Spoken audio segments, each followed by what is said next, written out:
Guillermo Gustavo Rodríguez, es trabajador social de la Subdirección de Personas Mayores de la Municipalidad de Córdoba.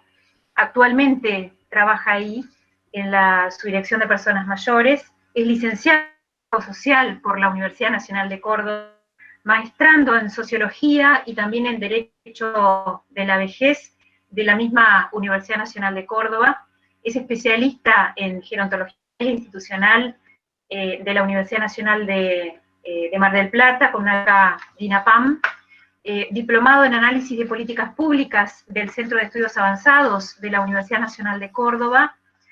Tiene también una vasta experiencia docente y de investigación en estas áreas en las cuales hoy estamos tratando en nuestros temas de vejez, tanto en la municipalidad como en la Universidad Nacional de Córdoba, y una vasta experiencia laboral integrando equipos multidisciplinarios que, de acuerdo a lo que venimos trabajando interinstitucionalmente y hacia el interior de la Secretaría de Integración, es donde entendemos que por ahí viene también el enriquecimiento de los equipos y el enriquecimiento de las personas que integran nuestros equipos cuando se trabaja así interdisciplinariamente. Bienvenido, Guillermo, y te damos la palabra si hemos solucionado la cuestión técnica. Sí, estás con el micrófono abierto. Gracias. Sí, perfecto.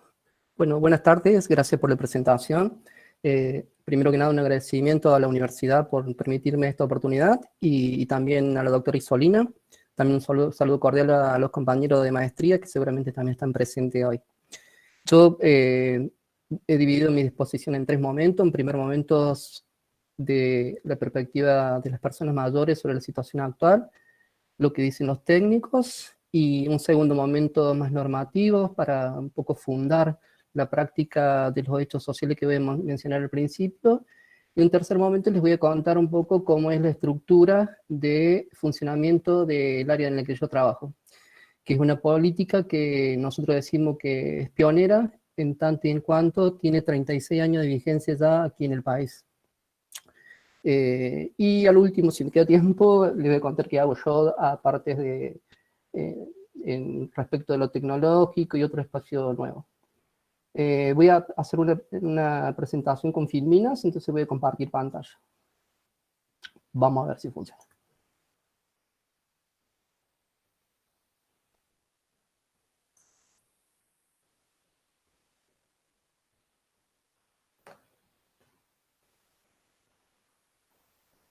Bueno, creo que ya estamos en pantalla. Si Julián me puede dar una mano ahí, dándome el visto bueno, si sale perfecto la pantalla. Sí, está bien, Guillermo, se ve perfecto. Perfecto, gracias. Bueno, personas mayores de actualidad, una mirada interdisciplinaria, y me parece re interesante el título y poder ir haciendo este camino desde el derecho a la vejez desde una mirada interdisciplinaria. De hecho, la maestría tiene esa impronta, por eso también convoco, invito al resto de los profesionales que pueden estar de otra disciplina que no sean el derecho a sumarse a la maestría. Es interesante, es una propuesta novedosa y de mucho futuro. Este título que elegí para el principio, que se llama Alejados, pero atrevidos y audaces, más allá de captar la atención y de sonar un poco fuerte, tiene que ver con lo que dicen las personas mayores en una nota publicada en el diario de La Voz del Interior, que es el diario, si se quiere, de mayor tirada aquí en Córdoba y también en otros lugares, en otras provincias. Les cuento al respecto de esto, pero la intención tiene que ver con recuperar la perspectiva de las personas mayores respecto de la actualidad, de este tiempo que estamos viviendo. Y después irlo encauzando en torno a un análisis de lo que son los pequeños espacios sociales o los modelos sociales que esta pandemia nos va dejando hacia adelante. La nota, como les dije, es del diario de La Voz del Interior, del 25/7 de este año. Titulaba así: Adultos mayores y la pandemia nos hizo daño porque nos alejó. Una cosa es el titular, como siempre, ya estamos acostumbrados, y otra cosa es el contenido. Por eso los invito ahora a compartir 3 momentos del contenido de la nota. El primer momento hace referencia bien subjetivamente de qué es lo que la persona mayor ha construido de su subjetividad respecto de este tiempo. El primer momento dice: es el temor el que te persigue, de esta manera vas perdiendo la calidad de los vínculos, esa calidez humana de estar cerca, y entonces nos vamos enfriando. La pandemia nos quitó esa alegría de estar con el otro, de mirarnos a los ojos, de sentir el calor humano. En un segundo momento hace más referencia al proceso subjetivo que las personas pueden dar cuenta después de esta vivencia, ¿no? Dice así: entonces vas pasando del miedo al enojo y después a la resignación. Todas son las etapas por las que fui transitando. Y como ha sido todo un largo camino, hubo tiempo para ir cambiando de estado emocional. Indudablemente que no todas las personas tienen la capacidad de hacer una lectura propia. Indudablemente que vamos a ver que hay un circuito donde transitan determinadas personas con un trabajo personal respecto de la lectura de sí mismo que le permite hacer una interpretación de la vivencia actual, ¿no? Un tercer momento, y que me parece el más rico y el más relevante, tiene que ver con esto. Dice: pero nos alejó físicamente y a su vez nos convirtió en adultos mayores, muy atrevidos, porque tuvimos que ser audaces y tener el valor de enfrentar la cuarentena. No sabíamos cómo ni con qué. Sin querer y sin siquiera pensarlo, la tecnología nos convirtió en nuestra mejor aliada.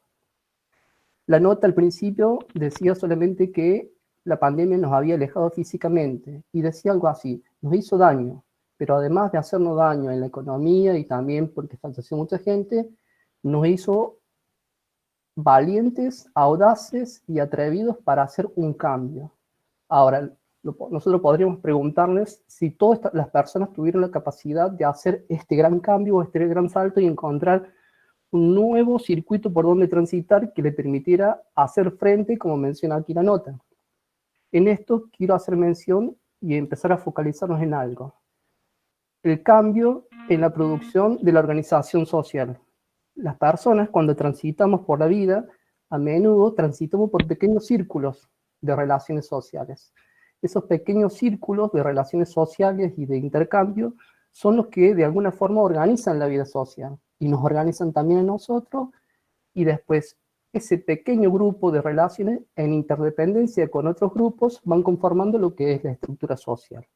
Son es como un análisis sociológico, pero es para empezar a pensarnos y pensar a las personas mayores no en el marco de una gran sociedad atravesando una pandemia, sino poder tener una mirada más pertinente, más focalizada en microespacios sociales. Entonces yo poder incorporar en este momento alguna herramienta que me permitan hacer una lectura de mi residencia, de mi centro de día o de mi trabajo de cuidados, o donde yo desempeñé mi labor con personas mayores.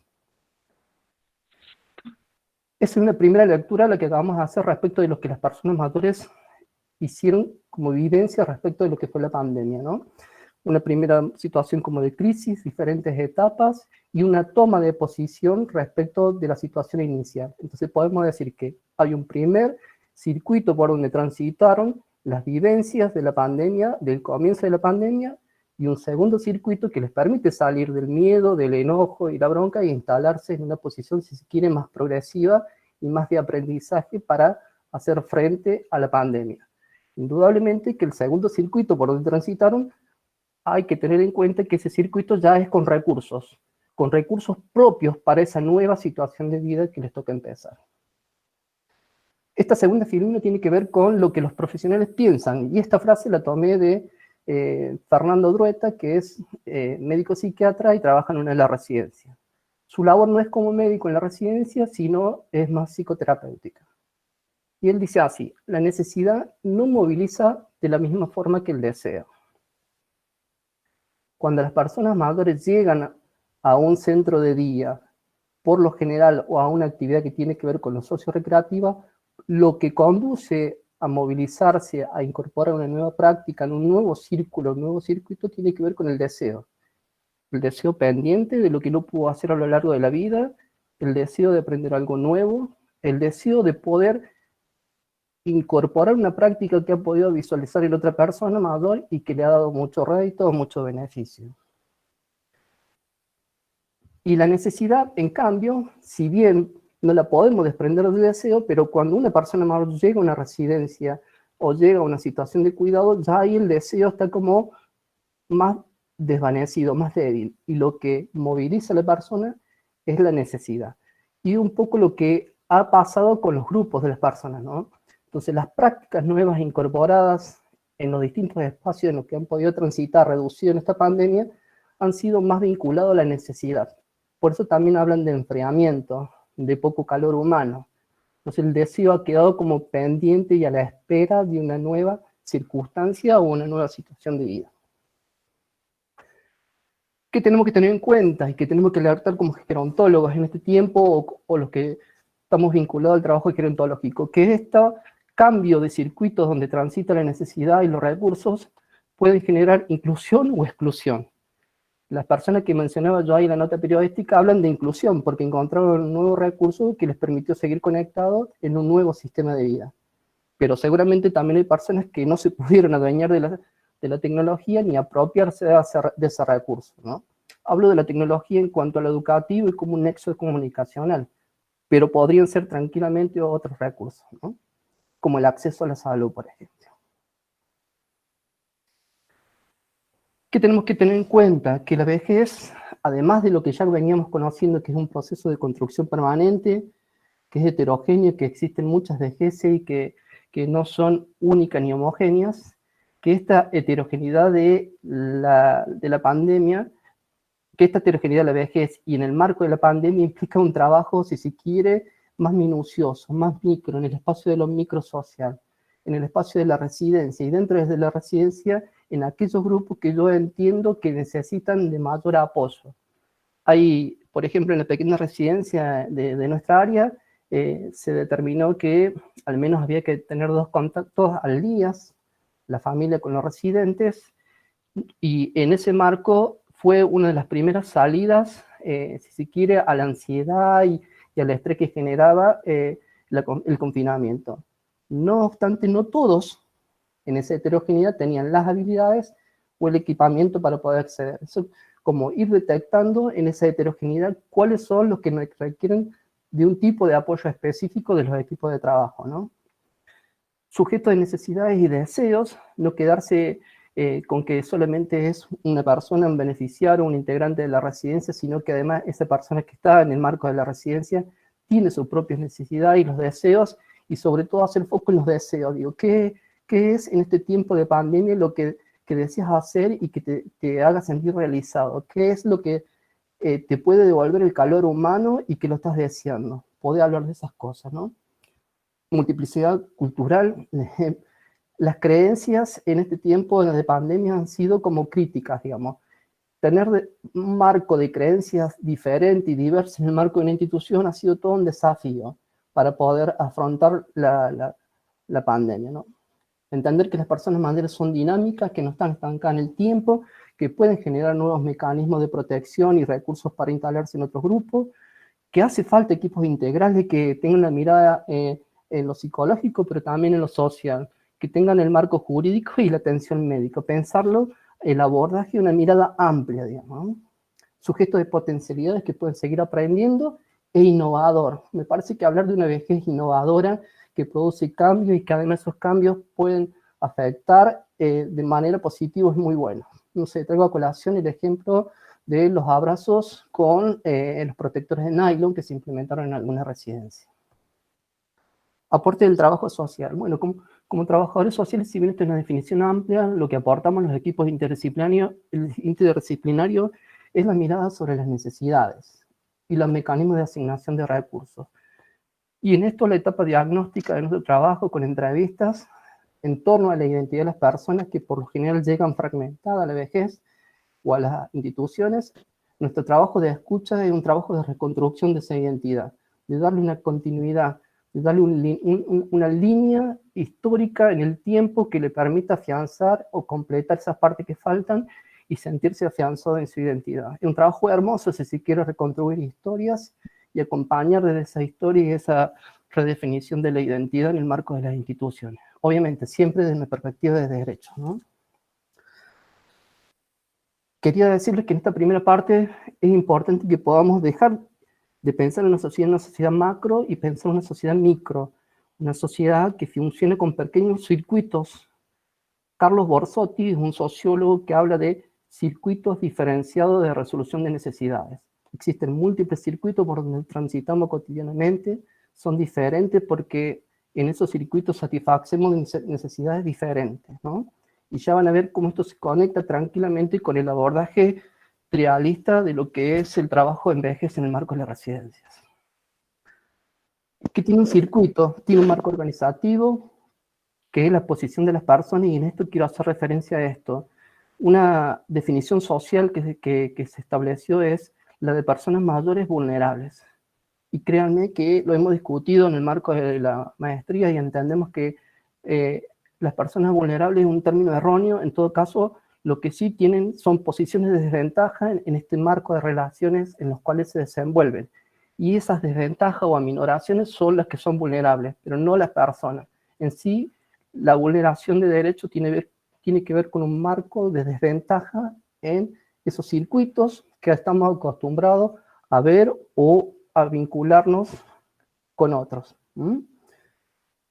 Voy a avanzar con esto. ¿Qué me parece importante de esto? También lo político, revisar cuáles son las reglas, las normas de distribución de acciones que nuestras residencias tienen. Hay que empezar a desentrañar cuáles son las reglas que hemos venido trabajando sobre años y qué tiene la convención ahora para ofrecer. Digo, ¿cómo fundamento mi práctica normativa desde la residencia con una mirada progresiva en torno a los derechos humanos de las personas mayores? Y otro factor, el tema de los elementos técnicos y equipamiento que necesitamos para prestar un servicio de calidad nuevo, novedoso, en un marco de una situación totalmente nueva frente al trabajo con las personas mayores y que se tienen que vincular con un entorno. Cerrando esta primera parte, entonces los circuitos diferenciados donde las personas resuelven sus necesidades son diferentes y se articulan entre sí. Y eso es relevante porque no podemos quedarnos con que solamente las personas tienen vínculo al interior de la residencia, sino que además tienen que poder tener una relación de interdependencia con el entorno, con la familia, con el centro cuidado, con el centro médico. El otro aspecto que dentro de ese marco de circuito donde se vinculan, tiene que haber aprendizajes, digo, porque ahí es donde la persona se incorpora aquellas cosas que necesita para saber cómo funcionar en ese marco de relaciones. Y en función de eso lo que hace es adecuar los comportamientos a ese espacio social. Imagínense cómo impacta negativamente cuando nosotros incorporamos en el marco de una relación un viejismo. Y cómo las personas van adecuándose a ese viejismo y cómo cercena derechos y cómo de alguna forma envenena el marco de relaciones que puede tener en una organización social. Por eso la importancia de revisar esto. Dos ejemplos que les dejo rápidos respecto de modelos excluyentes. Circuitos donde circulan recursos o relaciones que son excluyentes y van dejando a las personas mayores fuera de la sociedad. El primero tiene que ver con unas medidas que salieron en Rosario, que me llegaron por una señora que preguntaba qué posición teníamos frente a esto, que es cercenar el derecho de acceder a un servicio de peluquería por ser solamente de personas mayores de 60 años, ¿no? Otro es, y uno revisando también los beneficios que este tipo de cosas tienen a la subjetividad y al bienestar de las personas, es la imposibilidad de acceder a gimnasios. Estos es también para revisarlo, porque hacia adelante la pandemia y la vuelta a lo que se llama como normalidad va a ser un punto de tensión muy importante. Residencias gerontológicas. Centros de vida, ¿no? Las residencias gerontológicas como centro de vida. Estoy teniendo un eco, no sé si el resto también.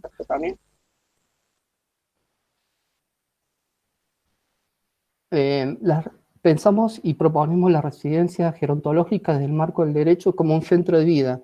Centro de vida, ¿por qué? Porque el lugar de vivienda, de residencia, tiene que poder también, de la misma forma que ha tenido en la casa propia, poder conectarse y vincularse desde las sensaciones, los olores, los sonidos, los sentimientos, las vivencias, la sensación de bienestar y seguridad, el sentido de posesión, el sentido de anclaje, de sentir que uno pertenece a ese espacio, de la misma forma que fue en la vivienda, también en el marco de la residencia.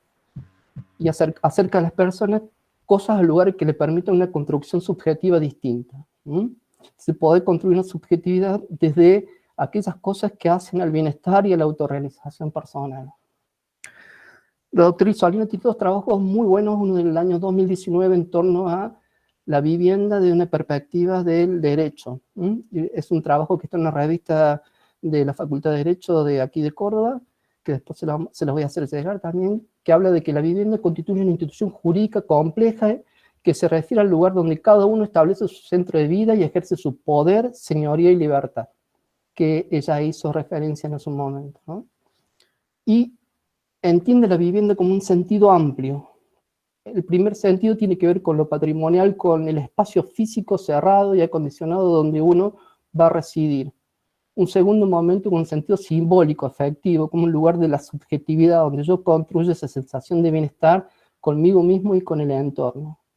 Y un tercer momento como un lugar funcional y de confort, con todas aquellas cosas que hacen un hábitat saludable.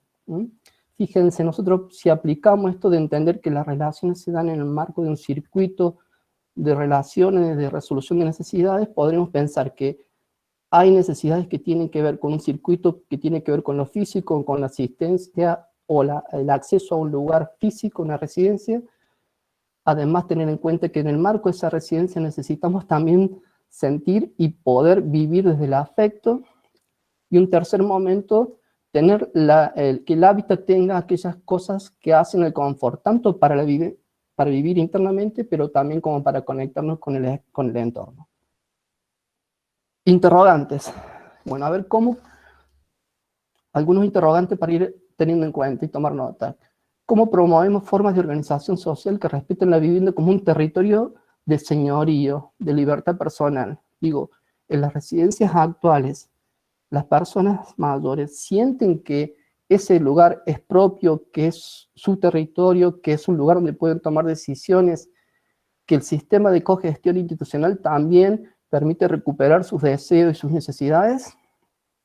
Un segundo momento, si además de ser un lugar de territorio de señorío y libertad personal, puedo vivenciar la cuestión afectiva y el sentido de pertenencia. El otro que me interesa más es qué innovar en el hábitat para recrear circuitos funcionales con capacidad técnica, tecnológica, inclusive y accesible. Digo, ¿qué dispositivo hemos pensado o podemos pensar para que las personas mayores en el marco de la residencia puedan seguir teniendo una comunicación con el entorno, con la familia? Digo, las videollamadas son solamente para dar conferencia y para participar de seminario, o pueden ser parte de la vida diaria. Y en esto, cuestiones que se vienen: receta virtual, telemedicina, sensores de asistencia, vivienda asistida por inteligencia artificial. Digo, el futuro y lo que viene tiene que ver con eso también, ¿no? Y digo, ¿cómo articular todo esto en una relación de interdependencia con el entorno? Digo, tenemos que seguir trabajando por la autonomía, pero también por relaciones de interdependencia, donde la persona mayor también es responsable por el contacto con los otros. Ya para ir entrando en la última parte, sistemas progresivos, aspectos normativos para la inclusión. Alguna normativa, como las que ya mencionaron en las exposiciones anteriores. Artículo 73 del Código Civil y Comercial establece que la persona humana tiene domicilio real en lugar de su residencia habitual. Digo, la casa, la residencia gerontológica es su lugar, su domicilio, y tiene el derecho a ello. Digo. Artículo 24 de la Convención Interamericana. La persona mayor tiene derecho a una vivienda digna y adecuada y a vivir en entornos seguros, saludables, accesibles, adaptados a sus preferencias y necesidades. Artículo 7, derecho de autonomía, derecho de la persona mayor a tomar decisiones, a definir su plan de vida, a desarrollar una vida autónoma e independiente, conforme a sus tradiciones y creencias, en igualdad de condiciones, y disponer de mecanismos para poder ejercer sus derechos. En esta anterior también tiene que ver con las oportunidades vitales, digamos, que acciones en el marco de la residencia podemos implementar para que las personas sigan aprendiendo, que fortalezcan sus capacidades, sus habilidades. Capacidad.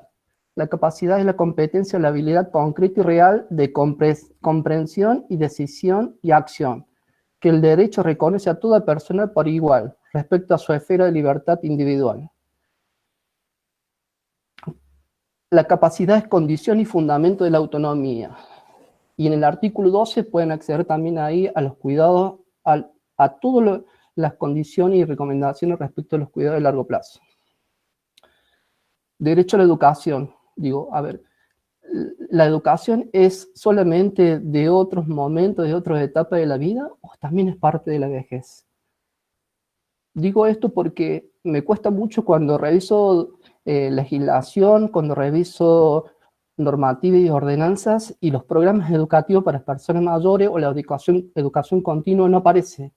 Sí, en la Convención, artículo 20, derecho a la educación en igualdad de condiciones con otros sectores de la población y sin discriminación en las modalidades.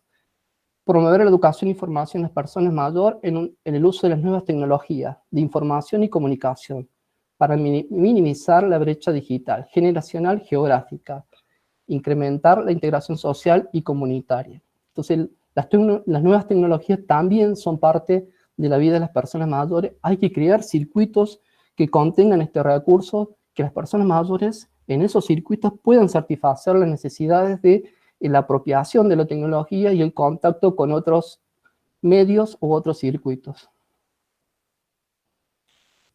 Una política progresiva de promoción del empoderamiento de las personas mayores. El caso de Córdoba, como les contaba hace un rato, esta política de la ciudad de Córdoba nació en el año 1984, inmediatamente posterior de la vuelta a la democracia. Hubo un equipo de 3 o 4 personas que fueron convocados por el intendente de ese momento y fueron enviados a España. Y en España fueron formados respecto de los nuevos lineamientos respecto del abordaje de la vejez. Después el área se creó a partir del único hogar de ancianos que tiene Córdoba, que hoy pertenece al sistema de salud. Se sacó un equipo de esa institución y se creó un área promocional en el marco de una área que se llamaba Asistencia al Menor y la Familia. Posteriormente se llamó Desarrollo Humano y hoy se llama Dirección de Promoción Familiar y Lucha contra la Violencia Familiar. El área actualmente está compuesta por aproximadamente entre 100 y 120 personas, trabajadores de esa área. Está dividida con 3 supervisiones.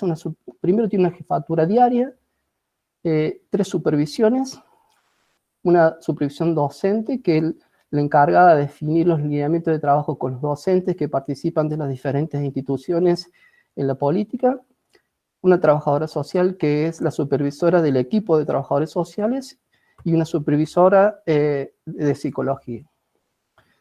Confluyen por lo general una vez al mes en el marco de la supervisión general los 2 estamentos de trabajadores sociales y psicólogos, y por separado los docentes trabajan con su supervisión.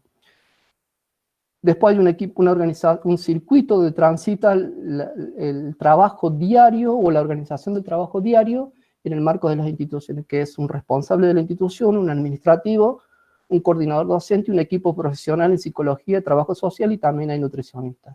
Entonces, el abordaje desde el cual se organizó la política fue un abordaje integral, pensando, además de la parte administrativa, un equipo técnico profesional que recibiera a la gente en una entrevista el número que hiciera falta, previo para el ingreso institucional. El programa cuenta con 12 centros de día. De esos 12 centros de día tenemos un centro intergeneracional y un centro de personas mayores en situación de calle. 2 centros comunitarios de cogestión en la comunidad, 4 programas de formación universitaria y terciaria, que son alumnos de carreras de psicología, de trabajo social, de música, de educación física, que hacen sus prácticas preprofesionales en las instituciones del programa. 2 proyectos de empoderamiento, que es como la frutilla del postre de la política, donde salen representantes de cada una de las instituciones para formar un espacio consultivo respecto de las necesidades que las personas mayores tienen, y con acciones muy concretas de empoderamiento, por ejemplo, con capacitación a choferes de transporte público respecto de las necesidades y aquellas recomendaciones que una persona mayor necesita dar a un profesional de las empresas de transporte para que tenga en cuenta sus necesidades y la perspectiva de ellos. Y tenemos también un coro, que es un coro de personas mayores, coro Voces de Otoño se llama, y ya el coro más o menos tiene también más de 25 años y forma parte también de la política desde el principio, pero también por eso el nombre, ¿no? Y por último, tenemos hay una pequeña residencia. La residencia está preparada para 20 personas, es la única residencia municipal en la ciudad de Córdoba. El programa funciona por un sistema de cogestión institucional. Entonces, las personas mayores que ingresan a la institución son personas que no tienen vivienda, personas mayores que no tienen vivienda, que por lo general han estado participando de alguna de las instituciones del programa, personas mayores que han sido víctimas de violencia familiar, personas que han sido víctimas de violencia de tratas, personas mayores con problemas de salud, adicciones y demás, y que ya están recuperadas. Por lo general, al programa de vivienda entran personas que todavía tienen capacidad funcional, que por lo general se denominan en los diarios autoválidos. La vivienda decimos que es de cogestión porque casi todo el día están solos, solamente hay una parte del día que es la mañana donde hay personal y personal de acompañamiento por la noche, pero la dinámica diaria, la organización de cada uno de los espacios de trabajo la realizan los mismos residentes, los mismos integrantes de la vivienda. Y por último, perdón, me pasé. En Córdoba hay las residencias son privadas y existen en este momento 180 residencias bajo la supervisión municipal, pero no dependen, digamos, de la gestión municipal, sino simplemente el organismo de Contralor. Esta es una foto del programa de alfabetización y de finalización de escuela primaria del año pasado, que digamos, con la entrega de diplomas y demás. ¿Sí? Y el trabajo de derechos desde una perspectiva netamente integral, digamos, ¿no? Y por último, lo que yo hago es, a partir de la experiencia tomada en lo personal, entendí que existía la necesidad de un espacio que creara recursos y que tuvieran acceso a las personas mayores en el marco de la web. Contenidos gerontológicos y contenidos que hacen a un envejecimiento activo saludable. Es una página web que tiene una aplicación también con el mismo nombre, Aula Mayor. El objetivo es promover un envejecimiento activo saludable y con bienestar, y sobre todo que los contenidos sean accesibles, que no implique demasiadas complicaciones de lo tecnológico, y en todo caso después en las capacitaciones que vamos dando, sí les permite a las personas mayores ir avanzando en la complejidad de cada uno de los elementos que la tecnología tiene.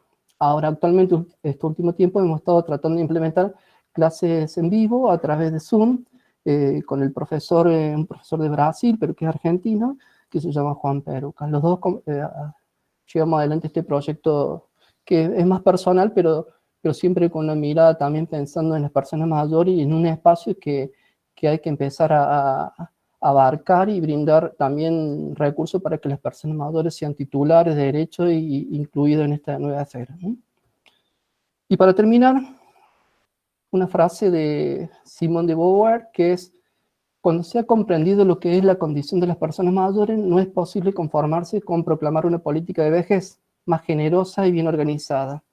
Todo el sistema es lo que está en juego, y la reivindicación no puede ser sino radical, cambiar la vida.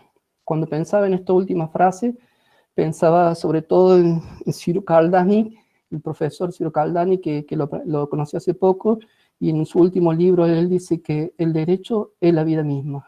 Digo, y tratando de hacer anclaje en esto, decía, bueno, si el derecho es la vida misma, por ahí tendremos que empezar a ejercer más nuestros derechos para que también la vida sea cada vez más vida. Bueno, nada más, eso, gracias.